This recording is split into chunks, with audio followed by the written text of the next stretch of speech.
Oh, shalom, shalom, my friends, shalom, my enemies. This is your old pal, your old friend, Rabbi Sol Solomon, founder and spiritual leader of Temple Sons of Bitches in Great Neck, New York. And I am very delighted to be talking to someone who needs to turn his computer radio down because we're getting feedback over there. So if you can you turn down your volume thing on your end there? Can I turn it off? Yeah, just lower the volume so we don't get the feedback. Much as I love the sound of my own voice, because my voice is so gorgeous, Rabbi Sol here, and I am delighted because if you grew up in New York, as I did, and you watched the news at 5 o'clock or 6 o'clock in the afternoon, you watched Live at 5 or you watched Eyewitness News with all those faces that we remember back in the day, you knew this man who did the short human interest pieces, the man on the street. His name is Chauncey Howell. He is still, thank God, alive and well. I believe he's living on Long Island, and he still does pieces for various news programs and the internet. We're going to ask what he's been up to. But ladies and gentlemen, won't you please welcome and give a big Passover shalom to Chauncey Howell. Shalom, Chauncey. Hello, how are you, Dave? That's not, I'm Rabbi Sol. I mean, Rabbi Sol. Yeah, get your stuff straight here. How are you, by the way? I'm pretty well. I live in Pennsylvania, or Pennsyltucky. Pennsyltucky. I don't live on Long Island. Oh, okay. So you don't have horrible taxes. I worked on Long Island for a while, and I know Long Island. I'm descended from people from Long Island who came to New Jersey in 1660, then pushed over into Pennsylvania. Wow. But I lived in New York City most of my life, come to think of it. So sorry, you've already given me like avenues for 5 different questions. So you can trace your family back up to 1620? 1627. Good Lord. So what were your great-great-great-great-great-grandparents do? What did they do? What were they like? They were landowners. They were Puritans. They arrived on Long Island in 1632. 16, they were in Boston before that. Yeah. Then we're among the founding families of New York State. We have our coat of arms on the Grand Staircase in Albany. Isn't that something? That's... My God. And I'm from a poorer branch that was shoved out in 1660 and sent to New Jersey. They said, go to the Jerseys. And we all got in boats because they followed the laws of primogeniture, which meant that the eldest son got everything. And the younger ones were all kicked out. And we were sent to New Jersey, to Howell Township, as a matter of fact. Wait, Howell Township? Oh, my God. Was it named after your family? Yes. We're all over the state of New Jersey. Oh. And Long Island, New York State. It's amazing. So it's a large American family.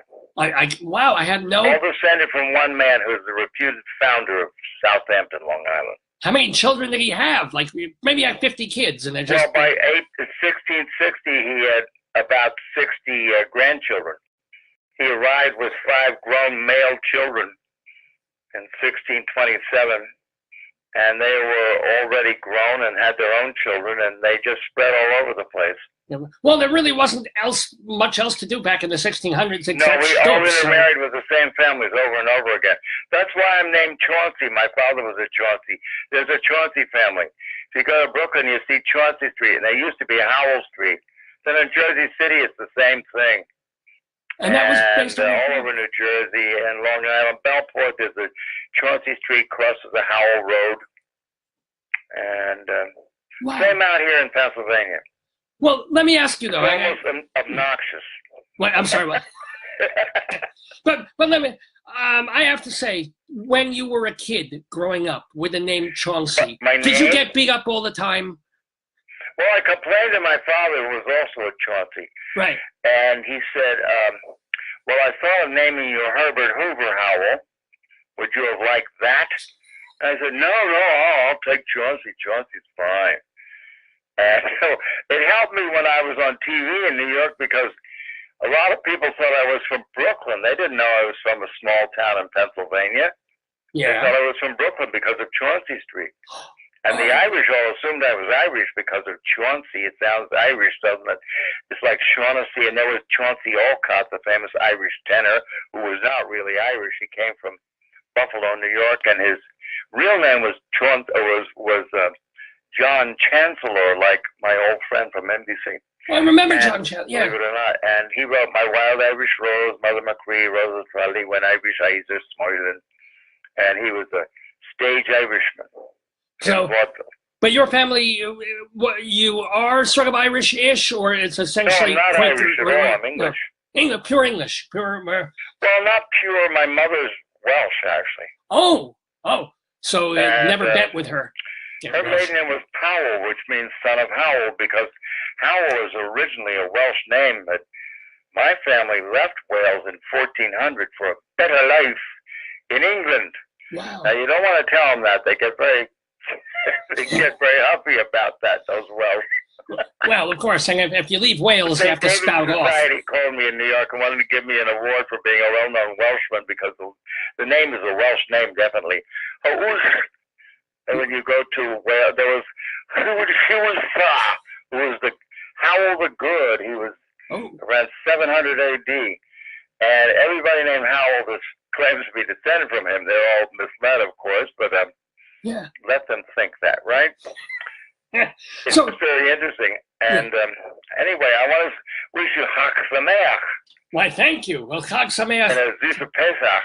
And a good Zising Easter to you as well. Zising Easter, well, I don't know about that. We're not doing too much of that anymore. Oh, fair enough. But I got tired of doing Easter stories every holiday on TV. You know, St. Chauncey had to do something on the Easter Bunny. St. Chauncey had to do more on Santa Claus. No, wait, how did you go back in the day from being, because you were an art critic for a while in print? No, not really. No. Oh, no. I was always a feuilletoniste. I did little stories, but I did hard news too. I did everything. But before I had a knack for making amusing stories using real people, not celebrities. But I'm saying, you must have interviewed a lot of celebrities. Well, I met a lot of them, but they weren't really the interesting subject matter. Real people are the interesting subject matter. I did about 8,000 stories on TV. Wow. 8,000. Think of that.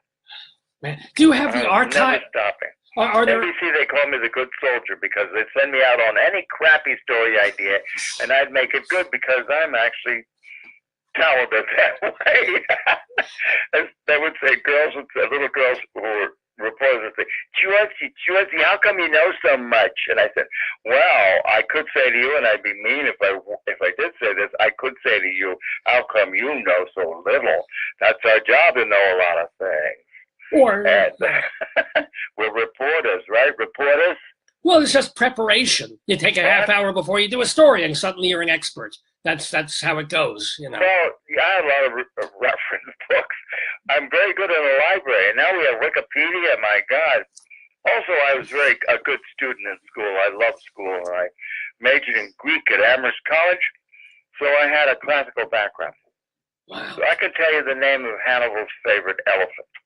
Hannibal had a favorite elephant. What was it? Moishe? What was his name? No, it wasn't Moishe. It should have been. It was Surus. Not Surus. Trouble. Surus. It was Surus. Surus.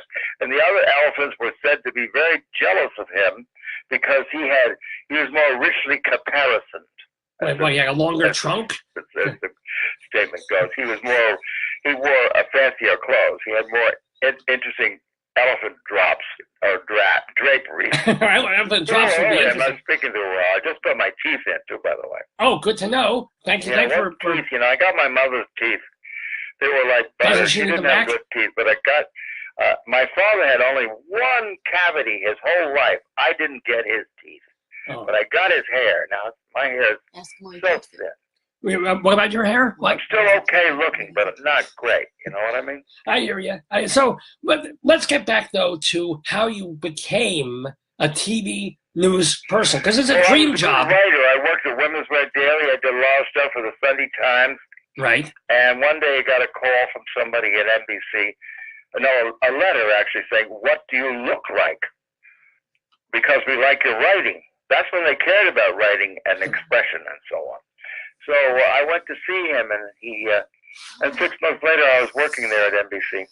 Wow. And I had to learn a lot of new stuff, like how to be a filmmaker.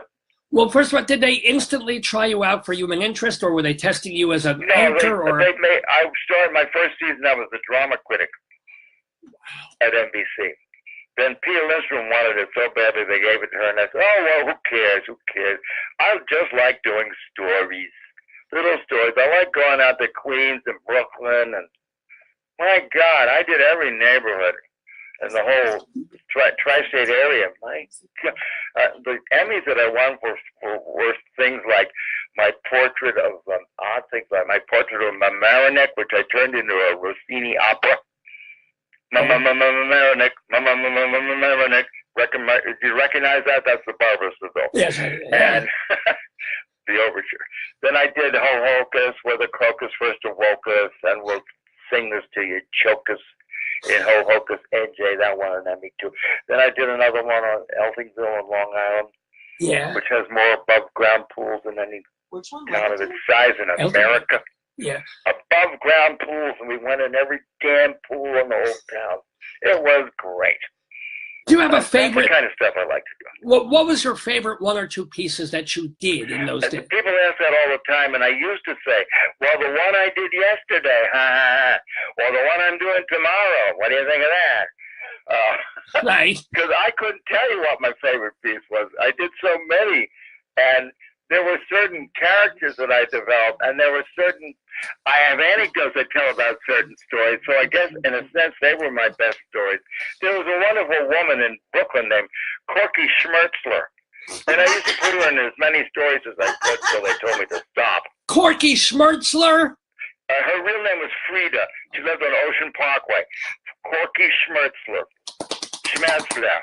Oh my God! That's a great name. You know her. Well, of course, I come from Ocean Parkway too at one point. So yes, we know it very well. We have a question that came in from the gallery there. Also, were there any stories that you did that never made it to the air for any particular reason? No, that's not true. That never happened. They were so hard up for material. They take anything. And that's why they call me a good soldier, because I could always give them a product every day. A lot of reporters would go out, not a lot, a few. Some of the more narcissistic ones would go out and say, well, I couldn't see myself in this story, and they come back with nothing. Or, I didn't think I looked good on camera today. You have no idea how many lazy sluts there are in the news business. Okay. And they would say to me, CHAUNCey, can you give me some advice? How can I become a better reporter? I said, well, first of all, you have to stop stroking your glottis. This one girl said to me, I loved her. She was so sweet. But she said, would you look at my stories and tell me what you think? And I said, well, they're great. I love you. I suspend disbelief entirely. Everything you do is wonderful and you're beautiful. She said, no, come on, tell me. She got so nudge-a-dick. You know that expression? Nudge-a-dick? Yeah, nudge-a-dick, yes. And she kept pushing me. So I said, okay, run that tape again. Let's see this one.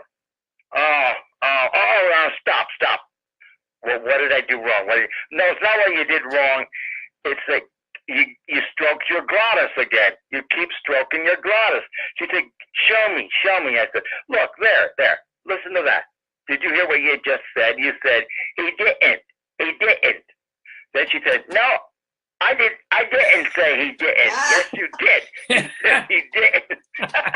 Now, if you can correct that, you'll be perfect. Yeah. All you asked her to do is correct that. There you go. I mean, there's so many mistakes like that. Were there any stories? Oh, you love this. There's one nice old Jewish lady stopped me on the street and said, CHAUNCey, why are there so many girls on TV doing the news and they've got all that long hair? What do you call that length of hair that they have? And I said, that's called curva length. Oh, yeah, right. Then why are they? And I said, well, you can blame your nephews and your grandsons and all those nice Jewish boys that are very active in the TV field and have a lot of say. You can blame them because they still want, and she leaned forward and said, shiksas. I said, that's it. It's the shiksa problem. It'll never go away.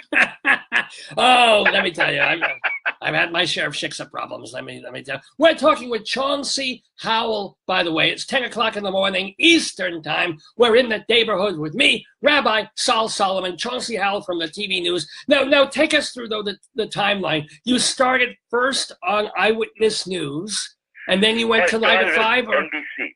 Oh, ABC, right? I started at NBC in 1973, and I stayed there for about 16, 17 years. So you were on Live at 5 first. I got lured over to ABC Eyewitnesses, where I was there for about 7 years.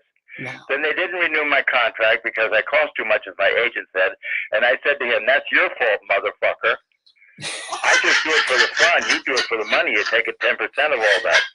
Anyway, this is the same agent that drove Al Roker crazy, and a few others, that nice people that I worked with, that ended up having bad experiences with this guy.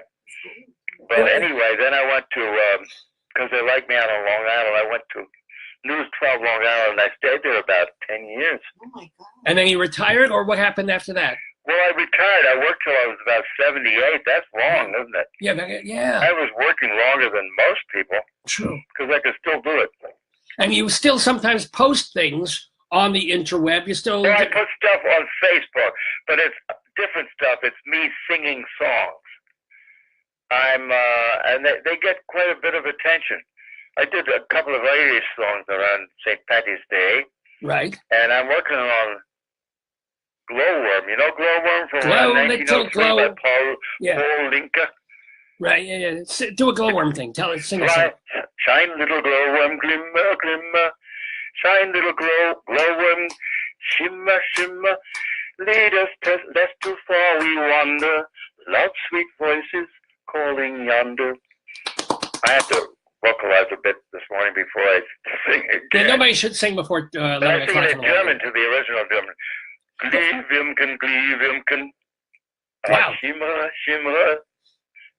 See, I'm still learning it. A Jew hears German. I certainly feel very afraid. If you look on Facebook, look me up on Facebook, Chauncey, CHAUNCEY, Howell, and you'll see some of my stuff. And I put one on the other day, an Italian song. Avucella, it's in Neapolitan, it means the little mouth. Si come un usciorillo, tu tiene l'avucella, no poco pocorillo, passogliatella. Oh, very That's a nice. song. You do have a facility. By Paolo Tosti, to words by Gabriele D'Annunzio, and the two of these guys got together to create an encore song for Caruso. Oh. And this was it. It's called The Little Mouth. You've got a little mouth, it's like a rosebud, and it's starting to fade. No pocorillo pasoliatel, starting to fade, probably for lack of kissing. Oh, Isn't that lovely? Those Neapolitans. So give me one, give me a kiss. Damilo, tu tiene una vucella. You got such a cute little mouth, so give me one, give me a kiss. It goes on like that, and it's really adorable. I'm going to talk now. Okay, so, well, Chauncey, so, yeah. Excuse me? Do you have any? You want to take one. Damilo, pigliatillo, nuvaso piccerillo, nuvaso piccerillo. Oh, I forgot. Well, it sounds. I'm having a lapse. Speaking well, of. I'm 83, so. Speaking I'm allowed a lapse. But before we forget, speaking of memories, must have been nuts back in the day of those heydays of both Live at 5 and Eyewitness. There's any memories of the people that we all remember growing up watching? People like Roger Grimsby, Bill Beutel. Roger Grimsby, I didn't know that well. I knew him, but he had left. They pushed him away. He stayed home and was paid over $1 million a year to just stay at home. Because he was I drunk? don't think they liked his alcoholic image. Capital Cities, which had bought ABC. Yeah. And they were the people that brought me over to Channel 7. Right. But while I was at Channel 4, I worked with Chuck Scarborough a lot. He's a dear friend of mine, as is Sue Simmons. Oh. And Mrs. Jonas Schimmel would call me every night after the show and say, "Chauncey, I love the way you pull on the, what's the Yiddish word for tails? Schwänzen? Schwänze? Oh, I don't know. I love the way you pull on their tails, those goyim." And I finally told her, she thought I was Jewish. And I told her I wasn't Jewish, and she was Well, you had sort of a Hamishy Jewish I said image. I use a lot of Yiddish, but I use a lot of Italian too. Yeah, but we should mention that Yoga Schimmel, he's mentioning Mrs. Yoga Schimmel, there's a Knish store that has been, yeah. So it was a Knish King. And you remember Mrs. Stark? No. From out in, what's that, right next to Coney Island? Brighton Beach. Brighton Beach. Oh, Brighton, yeah. Brighton Beach. Yeah. She was a Knish lady too. Can I ask, big deal. When you were still writing, before even the TV stuff, what kind of stories did you end up writing? You wrote for Esquire and Playboy.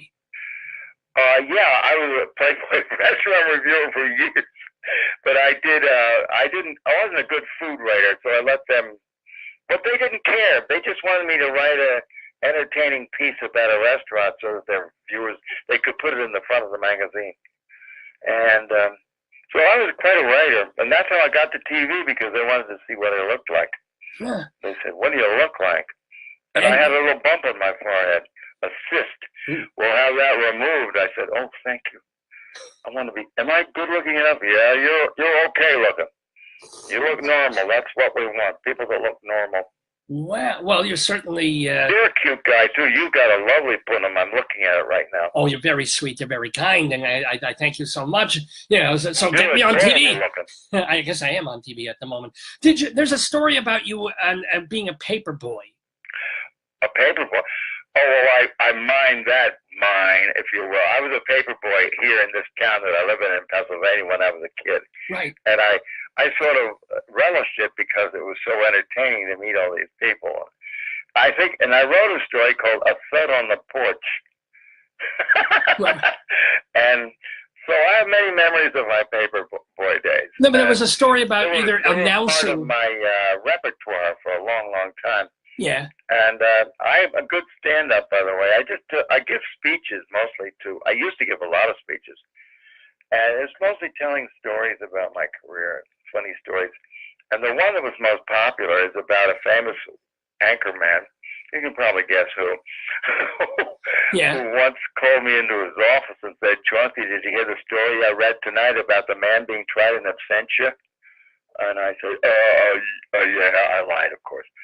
And he said, "Let me ask you a question. Shut the door. Would you shut the door? Sit down. Let me ask you, where is absentia?" Oh, my God. That really happened? Yes. And then I'm thinking fast because I am very glib. I said, "Oh, it's in the Balkans." "Yes, it's in the Balkans. It's right next to placenta and Miscellanea, and they're both nasty little Muslim countries, and you don't want to get tried for anything there because they still practice impalement." So, like, isn't that a wonderful story? Now, I also want to give you a chance to expiate or something, because one of the things with you is you've got all these pieces that you do on Facebook. You've got the videos, the singing and the songs. But I don't know if you know this, but if people Google you, one of the things that unfortunately comes up is one little incident that somebody wrote about on the Long Island Railroad, where they're calling you a racist and tell your side. Well, I was with this fellow named Dave Kaplan, who was a lawyer. He was going out to Mineola, and there was what happened in Jamaica. The conductors were pulling this poor black man out of the men's room because he was trying to cheat on the fare. Oh, on the train. And yeah. And I said to Kaplan, I said, "Well, we're in Jamaica now. That's all I said. My God." And they had him down on the floor. It was terrible. And this woman decided that she was trying to overhear what I was saying to Kaplan. Right. But she assumed you were implying. Is it still there? Oh, it's still there. It's one of the things that comes up first when anybody Googles your name. That's the issue. So people read about you, and then it's either your wiki page or it's you being anti-black, which is not true. I'm not anti-black. Right. I used to do more black stories than anybody else. In fact, one of the black cameramen said, "Black people like you a lot." And I said, "Why do you think?" He said, "I don't know, because you're just so natural with us." And I said, "Like yesterday when this black guy was coming after you because he was jealous that you had an $80,000 camera on your shoulder and you had a terrific job. And I said, get the fuck out of here and leave him alone. And he said, well, yeah, you do things like that. You're so outspoken and natural. That's why we like you. Cass, did you ever accidentally curse on the air, or? No, I never did that. I'm very.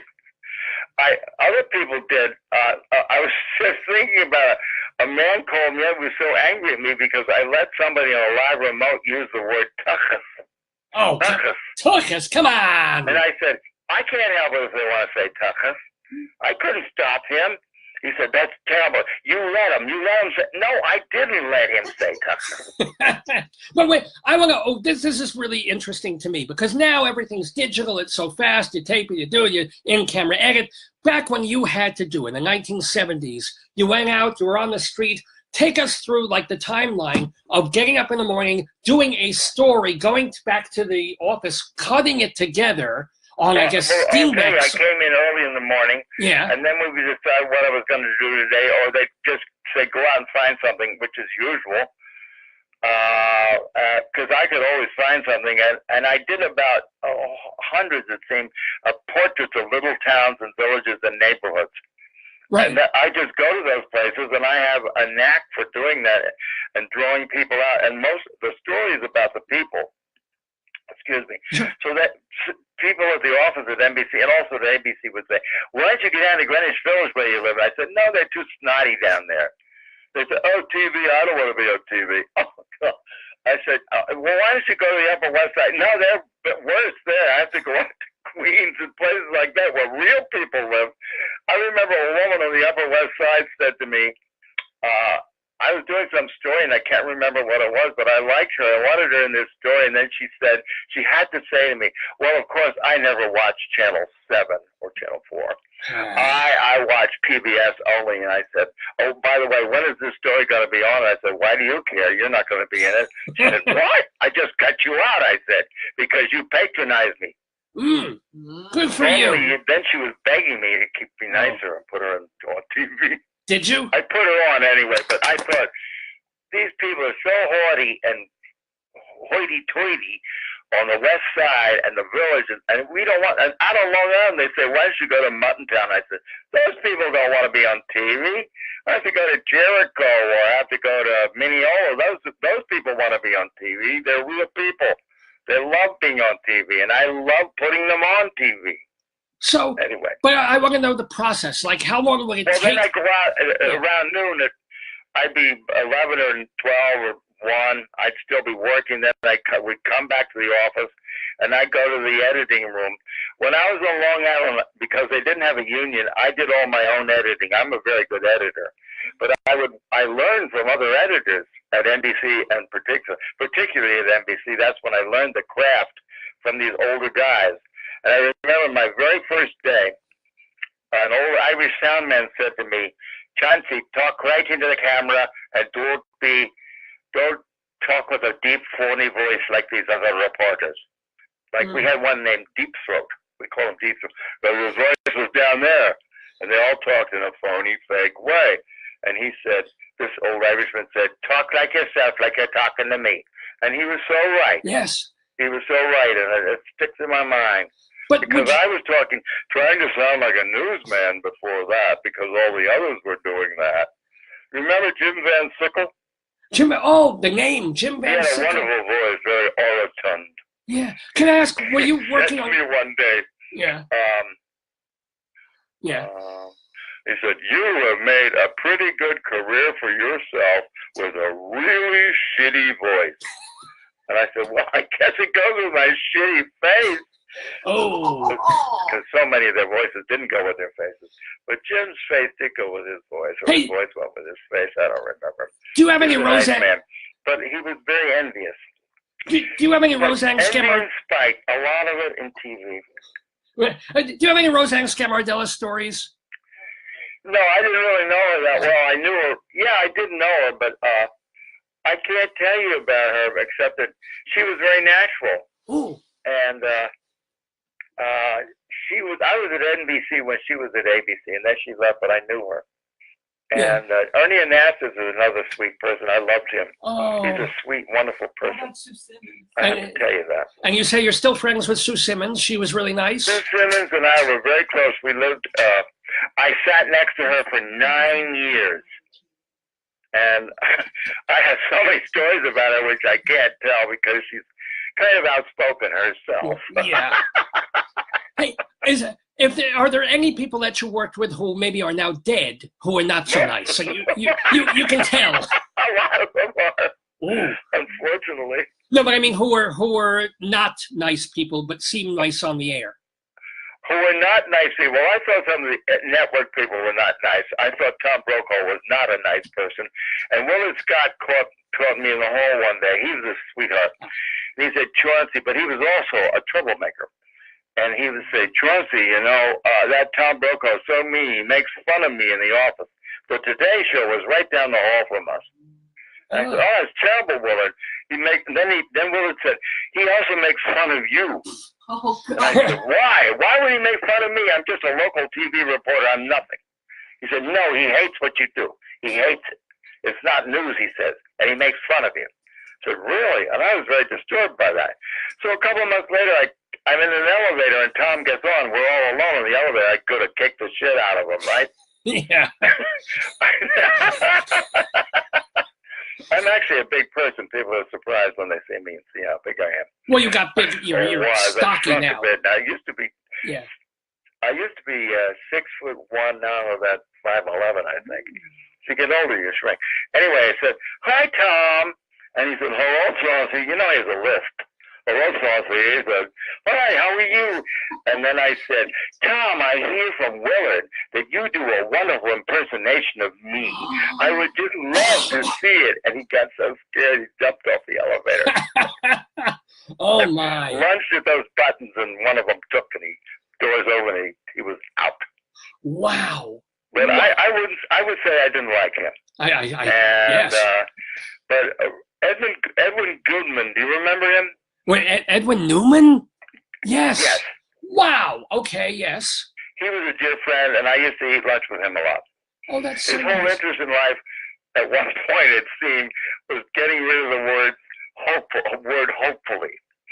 And he put it so perfectly. He said, hopefully is an adverb. You can't use it in place of, you can't use it in place of expressions like I hope or it is hoped that. You can't say, hopefully it's going to rain tomorrow. That's not bad. That's not good English.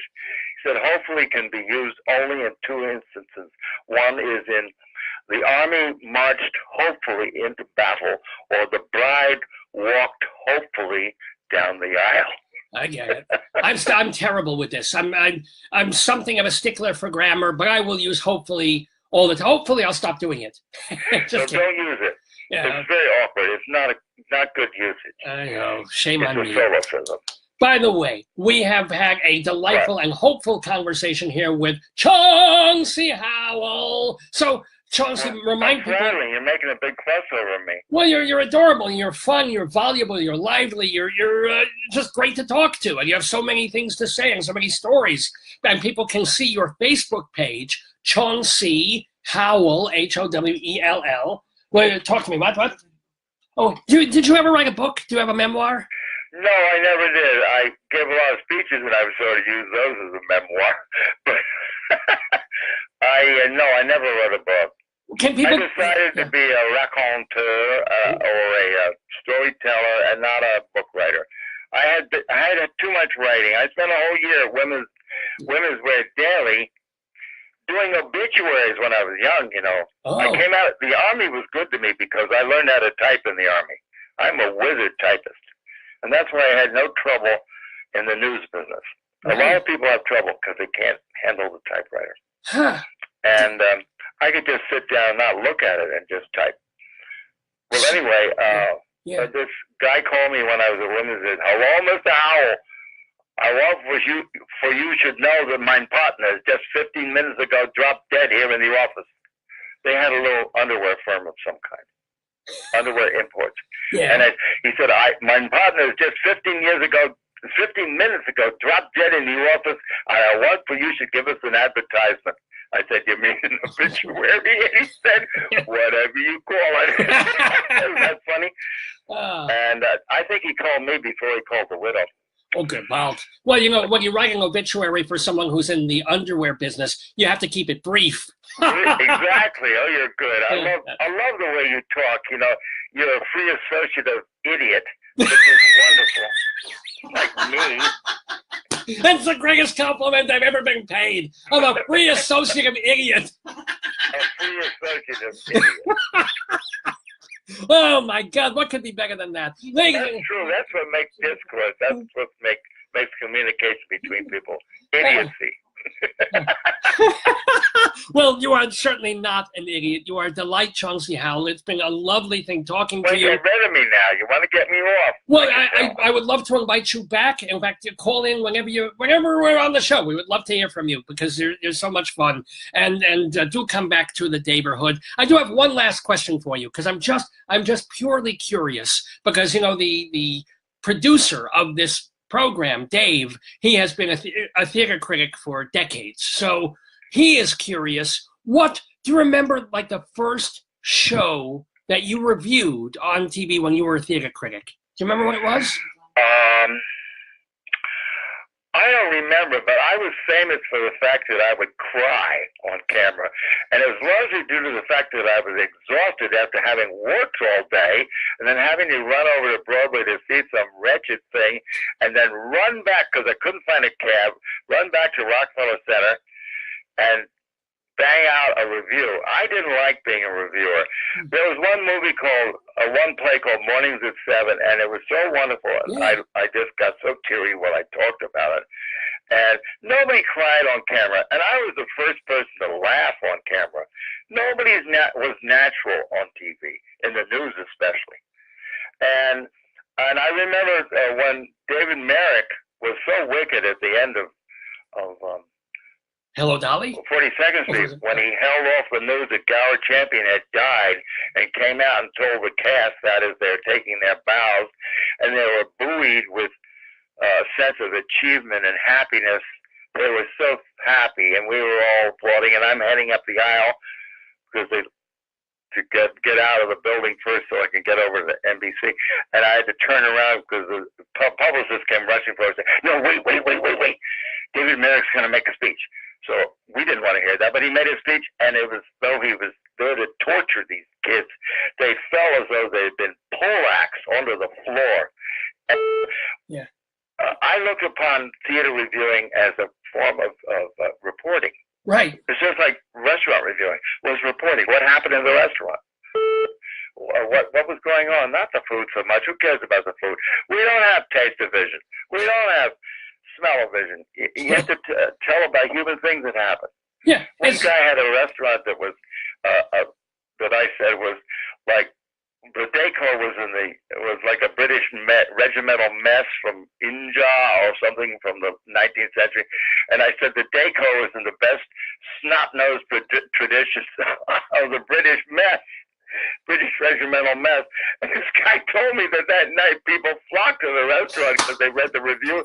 And he said there was one word that brought them. And I said, what was that? And he said, snot nose. Because everybody wants to be beat up on, I guess, or patronized or condescended to. Well. Anyway, so I cried over what David Merrick said as I told how awful it was. Well, it's a very famous story now. It's a good thing. You know, reviewers sometimes would leave before the curtain calls. They would leave even late into the second act to bang out their stories. And if you had left 2 minutes earlier, you would have missed everything. You would have missed the news. That's why I was grateful, in a sense, that the publicist stopped me and made me not leave, but wait to hear what David Merrick had to say. Yeah. Wow. And then I saw what happened, and that was the story, really.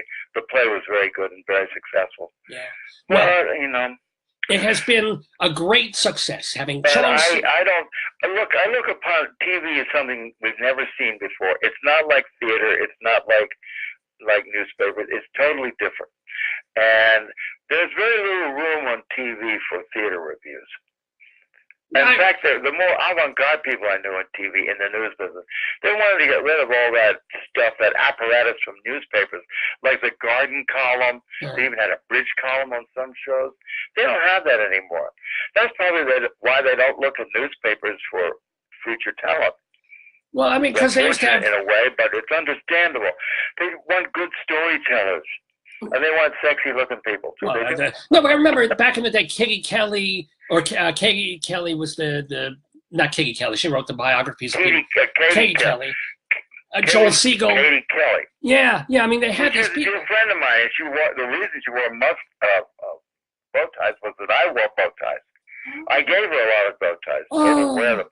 But when I went to NBC, they decided, Earl Ubell, who was our boss, and decided I looked good in a bow tie and I should look like a school teacher from Brooklyn.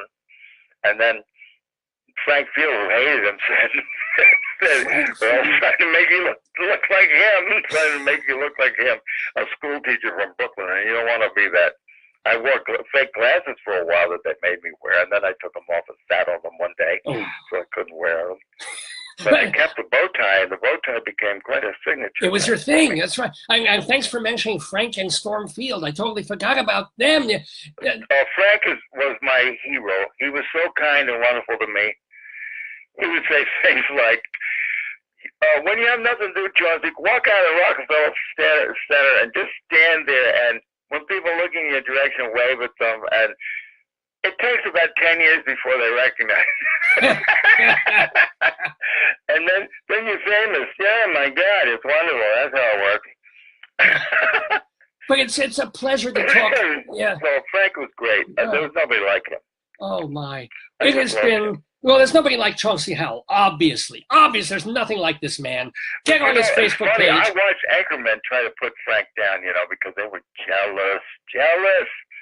And Frank would just play his old avuncular, ugly self, his, what do you call it? What's the Yiddish word for uncle? Oh, my God. Grandfather. I should know this. Zeta self. He was just so great.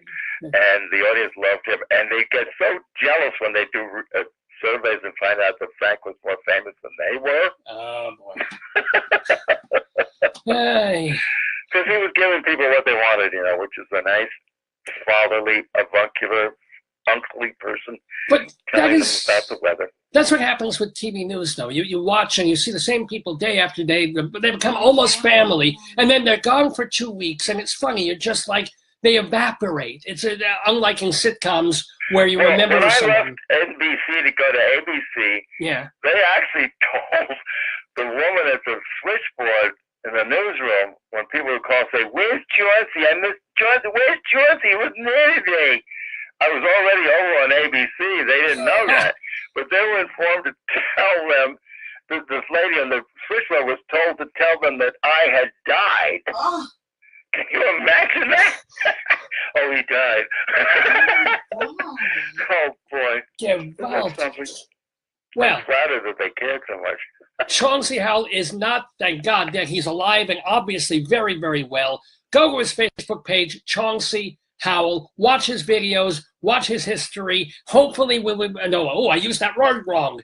We hope we will be talking to you. If I were there, I'd take a ruler and hit you on the wrist. Oh, I'm sure, or elsewhere. But as your piano teacher should have done to you. Oh, I did. Chauncey Howell, what a delight. Most happy holidays to you. And just you too, darling. Good health, continued good things to you, and shalom to you. Well, I'm sitting here. I'm not really up yet. I'm wearing my bathrobe. Okay, we don't need to know that. You can't see that, can you? Unfortunately. No, we're not back and forth here. We just have the voice, but what a wonderful voice it is. And thank you. And we thank you. It says a lot, doesn't it? Oh, yeah. It's a great voice. You're wonderful, and I'm so flattered that you invited me. It's so nice to be with a guy like you. Oh, a sweetheart. I'm telling. I could give you a knip on your Burnham if I were there. Oh, a knip. As I did to Mayor, what's his name? Mayor Dinkins, remember him? Yeah, of course. David Dinkins, yeah. Person he was, but a nice man. Yeah. Really foolish. At one point, doing a live remote with him, I grabbed him by his cheek and I said, "Imagine I'm your Aunt Selma, and I'm giving you a knip on your punum, I pulled on his cheek, and he was so stunned, he looked right in the camera and went, as I pulled on his punum, on his cheek. And afterwards, he said, when it was over, he said, "You are crazy. You are crazy. I like you, but you're crazy." I'm surprised Secret Service didn't rushed back into City Hall, and his PR people came running over to me saying, "Thank you, thank you, thank you. You helped make them look human. You make them look human. Oh, thank you." Oh, I said, "Well, listen, I know who his girlfriends are because I work with one of them." Okay. So I'm going to be natural with him, of course. Yeah. Mayor Koch is my favorite. I have a picture of Mayor Koch that is so wonderful. He's giving me a look. I'm holding the mic in his direction. He's giving me this look like, he said, "Who's your daddy?" That's the look he's giving me. And he was my daddy. I'll tell you, he was wonderful. He just loved me, and I loved him too because, you know, was is auf dem Liegen is auf dem Zing, what's on your lung is on your tongue. The same with me. I told him that one day. I said, "Mr. Mayor, you know you have that thing that what's on your lung is on your tongue. Was is auf dem Liegen is auf dem Zing." That's the Galiciana version. If you want it in Litvak, it's was is auf dem Lung is auf dem Zung. Wow. And whatever pops into your head, you just say it. And that's why you're great. Wow. Okay. All right. It pops into my head to thank you again so much for being with us. Thank you. I'll say goodbye then. And yes, and a big shalom to you. A shalom to you, my darling. Bye-bye. Bye. Bye-bye.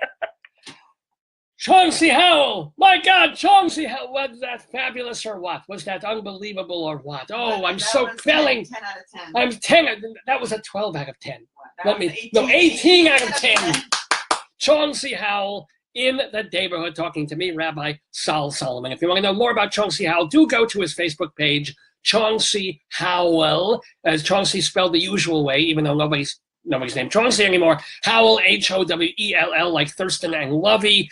Go to enjoy his work. I wish there were more archives of his stuff that he was doing. If he had 8,000 pieces on TV all those years, God knows they're on videotape somewhere. If there's an archive at the Museum of TV and Radio, I hope there is, because obviously he's a very unique and fun character. Chauncey Howell in the neighborhood. Oh, speaking of the neighborhood and of Dave, I see him. He's coming in right now. I gotta go get him. So just wait here for a moment, and Dave will continue with Dave's Gone By. Dave, are you there? Dave.